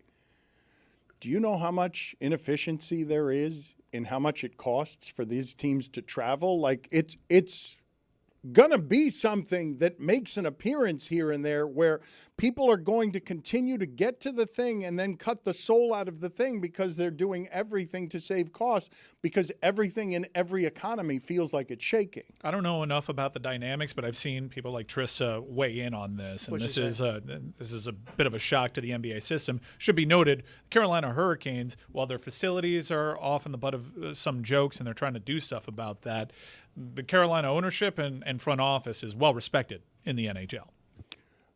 Why wouldn't everybody come to any business right now and try to make sure that you eliminate inefficiencies? I'll give you one example that I've just learned over the last 5 years because it's the business that we're in. One of the reasons that the documentary business has fallen apart is because in order to tell a story right now, the way that the doc business is working, there are no inefficiencies on where it is that profit can be made. It's been made so skeletal that there's very little profit that can be made on documentary movies in a way that they used to make profit. However, it is that sports teams ended up traveling. And another thing that's happening in documentaries, that Jailblazers documentary isn't very good. And the reason it's not very good is because they just let the players tell their story, and there's just not enough in there. They don't tell good stories? Well, it's just not examined. You make your own determination, but it was clear that it was made by the players. It was just obvious that it was made by the players, and in a way, I mean, there's just a lot missing from the story. They're called the Jailblazers, and Bob Wizzett, their former general manager, points out correctly, there have only been 3 teams in NBA history that really have a moniker. It's the Showtime Lakers, it's the Bad Boy Pistons, and it's the Jailblazers. But I left that documentary feeling unsatisfied as an example, they didn't really even tackle the racial component of what was happening in Portland. Like, they skipped right past it. Well, Bonzi said as much in his interview with us. It's like, hey, we wanted to make this doc, so we made it. And it's like, yeah, it's only going to be looking very, very good on their end with nothing really to push back on. But the reason everybody wanted to make the Jailblazers documentary for the last 10 years is to tell the truth, not just to tell the story that you have access to the players so they'll sit down with you. Like, you want the whole truth, not just their truth. Right, but it became an economy. and it became these empires for these athletes to build out these worlds and these production companies post-career, some doing it during their career, and the athletes aren't going to sign up for the true story. They're going to sign up for their version of events, and that's what's happened to the documentary feature, at least in sports. It just kills interesting. It's not, if you're going to trade the access for dilution of the truth, you're just making something that's less interesting than it could be. I understand your perspective because you're a consumer of these things and you also own a media company. It's a bit of a bummer because we aspire to make the interesting documentaries, but you're pretty cut and dry when it comes to the capitalism of all these rights fees. You got to be cut and dry about what this economy is, because if you want to tell an interesting Megan Rapinoe story, Megan Rapinoe will tell it herself. That's fine, but I'm also interested in the Padres going for $3.9 billion, and it's not because they have to cheapen their product in order to do it. They're not making their product less good. The reason that they're filling their ballpark is because they're interested in competing and make the playoffs 4 out of 6 years and spend big money on big players because they're interested in being the very best. Shouldn't it be celebrated then, the fact that there is a market for them to go about this? Because a lot of people were scrutinizing. I know David Sampson was like, these contracts are bad. They're going to regret all these contracts. Couldn't believe the price that the Padres went for. And here they are in short order making one hell of an ROI. The thing with the Padres, too, is like they're making an investment banking on getting more money from baseball over the next several years. When baseball expands, you're going to see like $150 million go toward each team. That's supposed to happen in 2030 or 2031. They're centralizing all of the media. Right now, the disparity in TV contracts between the Dodgers and the Padres is $300 million. It's 330 for the Dodgers. It's 30 for the Padres because they're run internally by MLB when they lost their TV contract a few years ago, and they're banking on MLB centralizing local media. That'll make another $250 million a year. So they're buying it high, and the fascinating part becomes, are the players going to try to use this ownership, use this number as a means to say, hey, you guys can't cry poor and put a salary cap on us. With the CBA coming up, this number is that much more fascinating. Do you guys not, though, fear a breaking point on this? It can't keep happening this way. Like, it's not, it's just, I've heard this all my life about baseball, right? Giancarlo Stanton's contract was supposed to be something that was unmovable, and now there are plenty of contracts like that. But wouldn't you assume that it can't keep happening this way? What's going to happen is there's going to be a work stoppage, and the sport's going to go away for a while because they can't keep doing it this way. Like, there's no way they avoid a work stoppage. Like, baseball's going to shut down for a while. Like, that's not going to be the WNBA talking about it and posturing. Baseball has done that, and I think it's I don't know what you're hearing in baseball circles, Jeremy, but I would assume that a lockout is all but guaranteed. Most people think that that's going to happen in some capacity. I think everyone knows that baseball's in a really good place right now. Viewership continues to trend up. There's so many stars in the game. It would be a disaster for Major League Baseball if they lost a huge portion of next season. And I think both the owners and the players know that. The problem is, if it's salary cap versus no salary cap, that is not a place to start that just gets settled quickly. Speaking of money, Zaslow, I don't know if you were interested in this story. A former Alabama football player. This is a unique form of fraud I had not seen before in the sports world. A former Alabama football player is accused of getting more than 13 loans for about $20 million by impersonating David Njoku and a couple of other NFL Michael players. Penix Jr. and Xavier McKinley. He was wearing a wig. He was wearing makeup. He had falsified documents, and the wig. When I saw the word wigs in this story, plural, wigs, it was my favorite part of the story because if any of you have seen shirtless David Njoku, it would be hard to impersonate him shirtless because doesn't he have burns? He gets on, well, that too. He also, yes. He gets on airplanes, though, shirtless, because if you were... He goes just about everywhere shirtless. Yeah, if you looked like he did shirtless, you wouldn't wear a shirt very often. Why would you deny the people the rights to see the sculpture that is your body? I get it. But putting on a wig to impersonate Michael Penix or to impersonate David Njoku, putting on makeup in order to not just have falsified documents, but be attempting to look like a player because you were a former player. I don't know how somebody gets away with that 13 times to the tune of $20 million. I am not very good as a fraudster. I would not... I want to ask this person questions like, when were you most scared? Did the wig get askew at any point? Like, what sort of situations did you have? I want to know why he picked those individual players. They don't look alike, Mike says. But the thing is, you have some similarities in some of them, right? Xavier McKinney has dreads. So does David Njoku. Xavier McKinney at one point had half of them painted blonde, too. So it's like David Njoku famously has that. The thing is, when you go, you're not going to show up as a defensive tackle from Alabama and be like, "Hey, I'm Xavier McKinney, safety." Did he show up wearing the jersey? It was a Zoom. They don't have any similarities. They have one.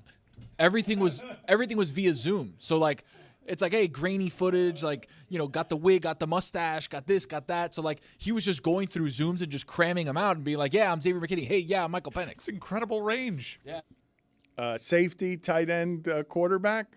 Slash. Tony's putting in a mustache, which I like. Somebody had a mustache somewhere. Yeah. Was there a mustache? Of course. Well, if you're going for the wig, you got to go with the mustache. I'm not sure any of those people have a mustache. I think Michael Penix has a thin mustache. Zaz really caught me off guard, though, with something I hadn't considered, which, yes, Njoku is a burn victim as well. There was a time that he walked into the stadium with a number of different burn injuries. I don't know at present. I don't know where that stands, but it does make me want to ask follow-up questions on if you were doing makeup. Is that what you were doing with makeup? Yeah. Like, I wasn't trying to be, inconsiderate. But this was October 2024 was the end of it. It was May 23 to October 24, so it was probably before said fire. That'd have been ambitious. Okay. Yes. Thank you for the timeline. That does a victory change for things. the theater kids, by the way. Zaslow threw me off. You weren't ready for the burn conversation? No, because all of a sudden it opens up a whole nother thinking process in terms of the questions that I was asking. The wigs, plural. He had an assortment of wigs. This is how this scam works. I've got documents. I've got the players that have the wealth. What do I need? What do I need to really pull off this caper? Because it's a caper. What do I need? I need wigs, plural. I can't be using the same wig. It has to be a different wig for a variety of different people. I got to tell you something, by the way, Dan. We had bagels and cream cheese this morning, and you see those capers, and they're like all over the cream cheese. Those are disgusting, man. Like, whoever says I want little green duty balls on my bagel. Anyway, go ahead. I'm a late bloomer on the capers. Just started using them. Love a little bagel with cream cheese, a little tomato, little capers. Capers are gross. Out loud, Zaslow asked me that question. Who likes little green duty balls on their bagel? Put it on the poll. At Le Batard Show, do you like capers? Oh, salty duty balls. Dom capers. Yeah. I like Jeremy's way better. Little green duty balls. Speaking of wigs. It's not a wig. No, it's plugs. It's colored. It's plugs. Do you think when he describes his plan to his friends, he's like, yo, I got a caper? This makes me think of something else here because I was thinking about movie genres because yes. Our friend Adam McKay has a movie that's very popular right now on Netflix where he's trying to do something on climate change, and the way he's getting Americans to pay attention to it, or the world to pay attention to it, is by throwing sharks in it. On May 1st, another shark movie is coming to theaters. Deepwater is yes, I saw a trailer for that. What a sick trailer, Zaz. Ooh, that's Aaron Eckhart, right? You first start in the plane, and then all of a sudden you're like, oh, plane movie. Okay, cool. I like plane movies too. And then all of a sudden, plane crash into the water. I'm into that also, by the way. Not in real life, but in movies. In movies, I love a good plane crash. Then the sharks get in after the plane crash. They're just like chilling in the plane that's been, cut in half because, they crashed. And there's sharks. I'm into it. So Sharks as a genre confuses me, that it's all still alive, and it's separate as a genre, right? We don't have, I guess we have heists as a genre. Heist is a great genre. I love heists. Heists and capers, right? It's heist. Those are the same. Those are synonyms, Sure. correct? Those are not different. There's No different movies, There's yeah. not a caper category and a heist category. It's just one umbrella category. All right, so help me put together the list of movie genres. There's drama, there's comedy, there's thriller. Well, everybody knows there are two movie genres. I will watch the movie no matter what.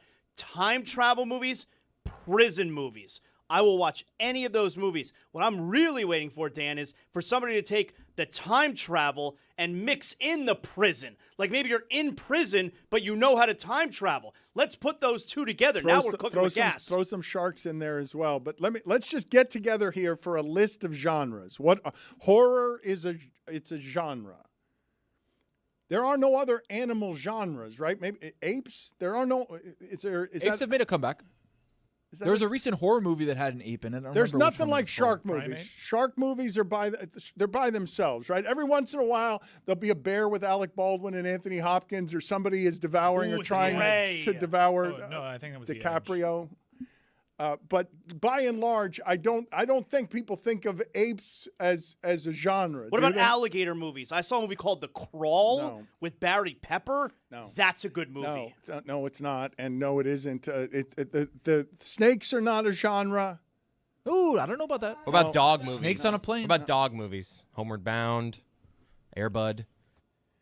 Yeah, there is dog movies. Are That's dogs Marley a and genre? Cujo. Are dogs a genre? I'm not saying The Sandlot. Look, are any of you That's a great dog surprised? movie. Are any of you surprised that the shark movie is still a thing? Marley and Me. No, they do really well, especially Martin the also. low-budget ones, including this premise has been done before, and it wasn't done a long time ago. There was a movie from 2024 called No Way Up, in which a plane goes down into deep water. There are air pockets, there are people that survive, and then they start getting attacked by sharks. This isn't that one? No, This is a different one. This is the same thing? Yeah, I believe that one had Colin Meaney. This one has Sir Ben Kingsley. Now, another interesting note to this. The director of this movie is Rennie Harlin. He directed Deep Blue Sea as well. So this is his second shark movie, and it has a lot of people wondering, is this a spiritual sequel?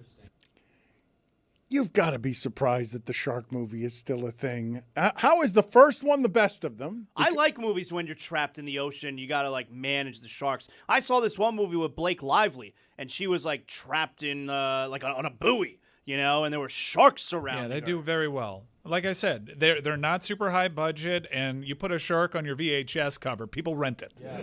I just wonder if McKay got this idea from you, Dan, because it's a Category 5 hurricane, and then sharks end up in this coastal town. And I just wonder if it was you getting fooled by all of those videos of sharks being here in Miami in the street after hurricanes. I think that must be what happened here, right? And he's like, and Dan talks about climate change too. I've got a movie just for him. So the hurricane picks up the sharks and sends them somewhere? No, just like a the flood. rising tide. Oh, that's not cool. Yeah, I want the also- hurricane to pick up the sharks and then put them somewhere else. She's pregnant. I got to tell you. Very pregnant. You're Has off. to give birth. You're off base about Crawl, man. 84% certified fresh on Rotten Tomatoes. If Thrash. you don't want to watch a good movie, don't watch a good movie, Dan. So Crawl, not Thrash. You're saying Crawl as the alligator movie? Yes. It's, I did see a portion of that, It's but a good movie. I don't think alligators is a genre. It's not a genre. It's not. I think We have shark. Hook. We have Hook Right, with but an I- alligator movie. But I think dogs is a genre, though. I think there hasn't been a dog movie in a minute that has been popular, but I do believe that a dog is a genre of movie. I also believe that Zaz has two. He's mentioned two. Time travel and prison. Those are both genres of ones, movies. Both of them are. I'll stop whatever I'm doing and watch a time travel movie, prison movie as well. And I already told you, I'm waiting for somebody to have the balls to do a time travel prison movie. Well, I mean, Demolition Man was a cryo prison. I got What do one you for mean? you. There was a big shootout in the end. Jesse Ventura was there. That's not a prison movie. It's a He's cryo in prison. He's in prison. I'll and tell then, you what, I don't even think it's a time travel movie. You're now, lost. there's a time jump, but they're not traveling in Travel time. in We're time. the ones No, no, making no. the There's difference. jump and They travel forward in time. Futuristic. Jump, time travel. Okay. Futuristic is you're not drawing a line in time the travel. sand. You wanna go back. So future prison, because that wasn't even Sly's only future If prison I'm jumping, movie. I'm traveling. In Judge Dredd, he was the rare judge that found himself now behind bars in a penal colony. On the law. Beethoven, good dog movie. I don't know if I can. I guess the animal genres are what? Because snakes doesn't qualify. There are not enough snake movies. Anaconda, snakes on a plane. It can't be Indiana one Jones? or two movies. It can't be one or two. We're making an assortment. Aladdin. Every damn year, a shark movie gets made. Every year a dog movie doesn't get made. A snake There's a movie. dog movie every year. There's a good amount of dog movies. A snake movie does not get made every year. That's not. I mean, there hasn't been. We'll see what 2026 has to bring. There's 2025 also offered up Anaconda. A huge difference, guys, between there is this animal in the movie you don't know and what you're this is talking centered around the movie. Indiana Jones is not a snake movie. He says it's snakes. a movie with a snake. I hate 101 snakes. Dalmatians, Best in Show. Dog movies are a thing. I'm telling you, man, as a hurricane tears through Florida, Haley rushes to find her father, who is injured and trapped in the crawl space of their home. With the storm intensifying and water levels rising, the pair face an even bigger threat lurking below the surface. I won't spoil that part And for you, that's Dan. and that also seems to count as a climate change movie. Yeah. There aren't. Takes place in Gainesville. There aren't. The alligator and the crocodile are too dumb to get multiple franchises. They get one here and there. They do not qualify as a genre. I reject it because their brains are the size of a walnut.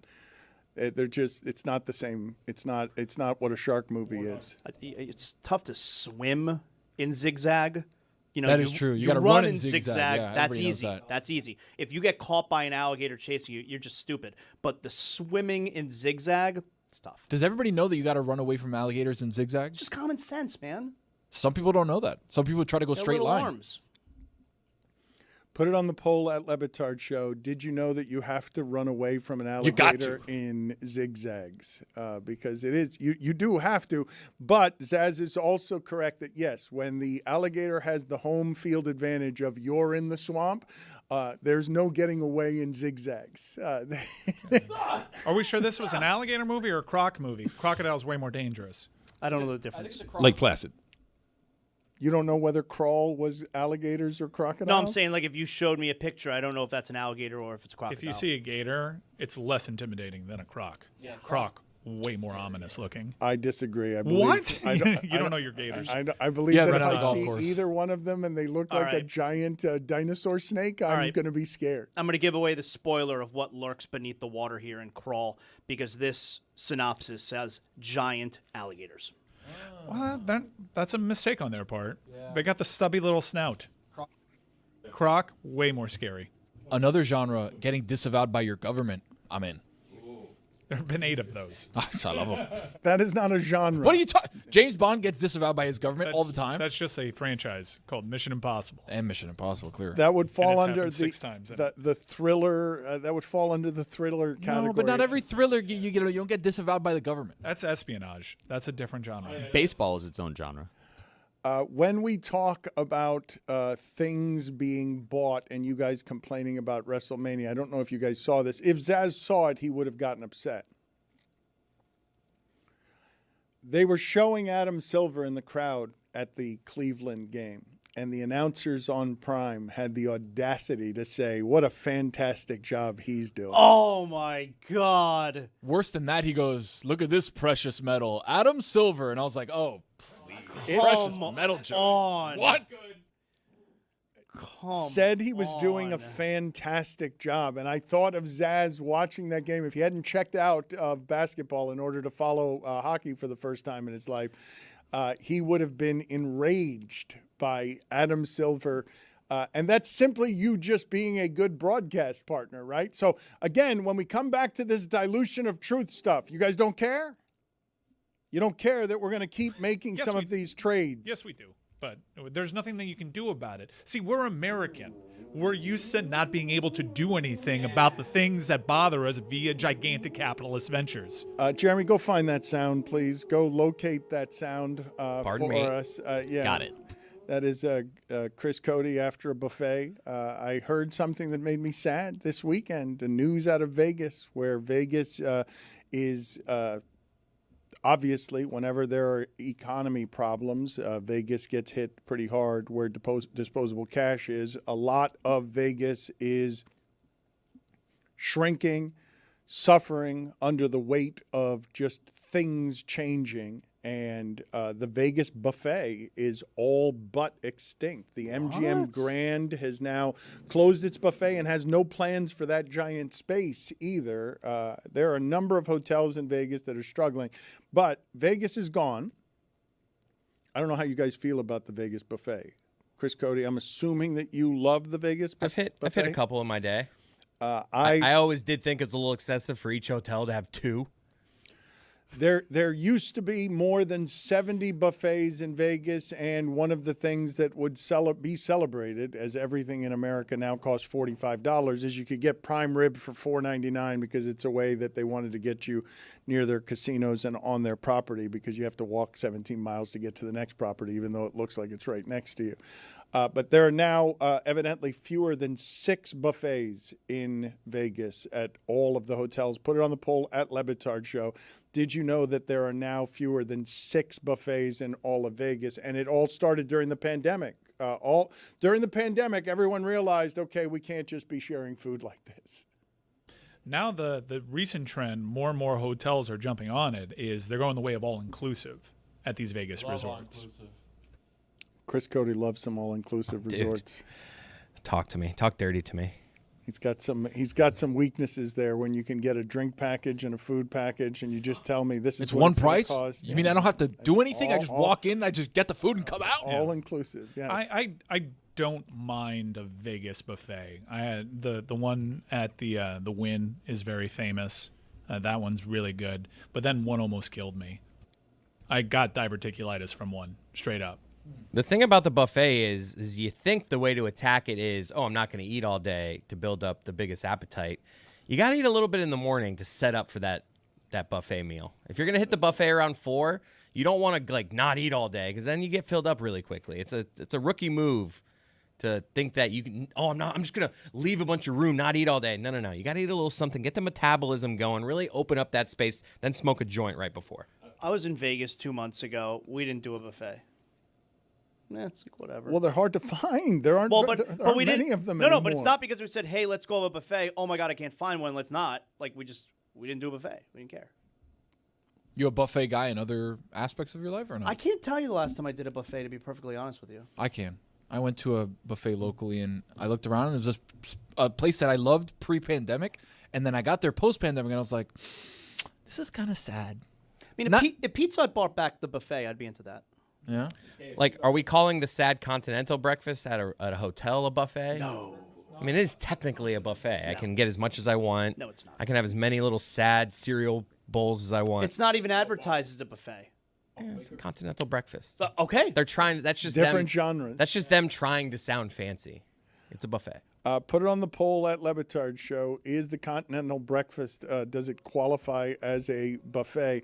You just mentioned Pizza Hut. I don't know what you guys think of the changes generally happening in America to some institutions, because Pizza Huts are closing, Wendy's are closing, 700 7-Elevens have closed, and I imagine this is all a byproduct of you can pick up, you can pick up your phone and just get DoorDash or get anybody to bring you anything you want at any moment. And convenience is I imagine that's what's happening. Do you guys have another theory when I tell you a bunch of Wendy's are closing all over the country? Like, this is they stopped caring about Dave's Secret Recipe is what happened. If you want me to talk directly about Wendy's, I didn't like what they did for a long time. Their quality went down, and now they're, having to deal with the consequences of their actions. I don't think it's that their quality has gone down. It has. Okay, you tell me, Dan. I was at Wendy's this weekend, and sad. No bueno.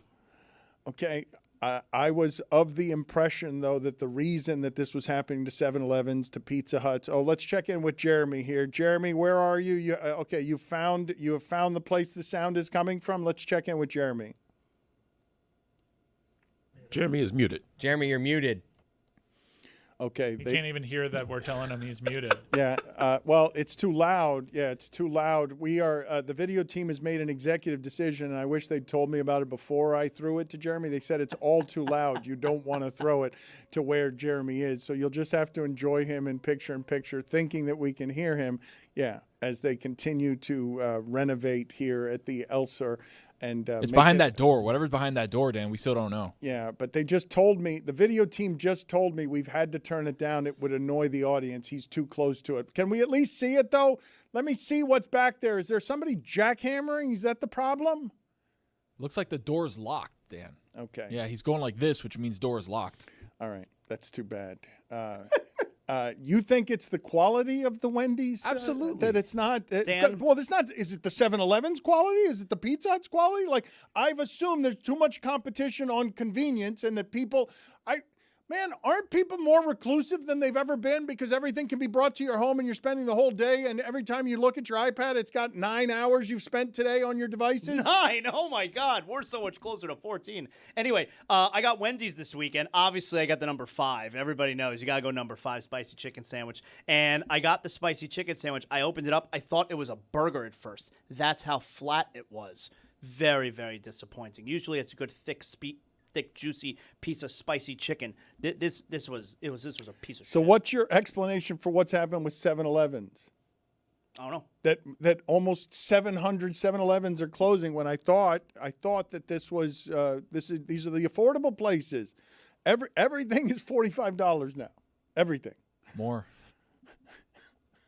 I just got an alert. My wife bought diapers $60. I'm like, whoa, where'd that come from? Wrap a towel around them. The prices I see when you order like food delivery nowadays, like the jacked up prices is just insane. Like something that should cost like for me, my wife, my kid, like $50-something, it's like $95. Yeah, how many times have you ordered dinner on your Uber Eats or DoorDash, whatever it is, and when you get to the end of the order, it's like $130 It's a punch in the stomach. three of you, and you have to abandon it because just on general principle, I'm not paying this. You know what it made me do? Go throw it back, Jack. I went to start calling the places now, and instead of getting their higher prices on Uber Eats, I'll call the restaurant itself and be like, hey, give me this. I'll go pick it up. What'd you say? And I've gone and picked it up. Jared, Jack? Sorry, could you speak a little bit louder, please?